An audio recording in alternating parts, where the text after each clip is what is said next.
তো গাইস আজকে আমাদেরকে চৌকিতে ইট দিয়ে কেন লাগাতে হলো তোমরা ফুল ভিডিও দেখো তারপরে বুঝতে পারবা কি হলো না হলো। সালাম আলাইকুম গাইস, আমার নাম আসিফুল, আমি আছি এখন মালদাতে। তো যারা যারা নতুন আছে একটু পেজটা ফলো করবে। চলো কাজের দিকে। তো কাজ আমরা এইগুলা কাজ করে গেছিলাম, এদিকে সিঁড়ি লাগাতে হবে, তারপরে ওদিকে তো এরা লেগে গেছে নিজের ড্রেস চেঞ্জ করতে, পরে সবাই লেগে গেলো নিজের নিজের কাজে। তারপরে একে দিয়ে দিলাম মোল্ডিং পলিশ করতে কিছুটা ছিল, তারপরে মশলা রেডি করতে লেগে গেলো, তারপরে আমাদের কিছুটা রাজার কাটতে ছিল, তারপরে আমরা রাজার কাটতে লেগে গেলাম। তারপরে এবার ফাইনালি আমাদের কাটা হয়ে গেছে সবকিছু। তারপরে আমরা চৌকিতে তোমাদেরকে তো বললাম কি ইট দিয়ে কেন লাগাতে হলো, কি বলবো গাইস, সিঁড়ির ব্যাপার অনেক কিছু হয়ে গেছিল সিঁড়ির।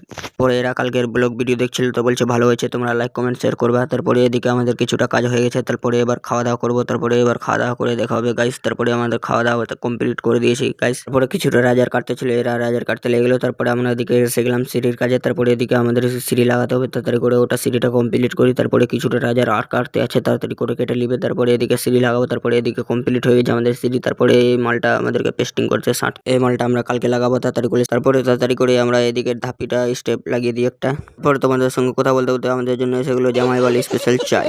তারপরে চাটা খেয়ে এদিকে কিছু রাজাদের কাটতে ছিল, রাজার কেটে নিল। তারপরে এদিকে আমাদের দুটো ধাপি লাগাতে লাগাতে লাগাতে আমাদের একটা হয়ে গেল টাইম। তো এখান থেকে এই ব্লগটা শেষ করি। তো আজকের জন্য এইটুকুই ছিল, আবার নেক্সট ব্লগে আবার দেখা হবে কালকের মতো। ভিডিওটা যদি ভালো লাগে তো লাইক কমেন্ট শেয়ার করে দিবে।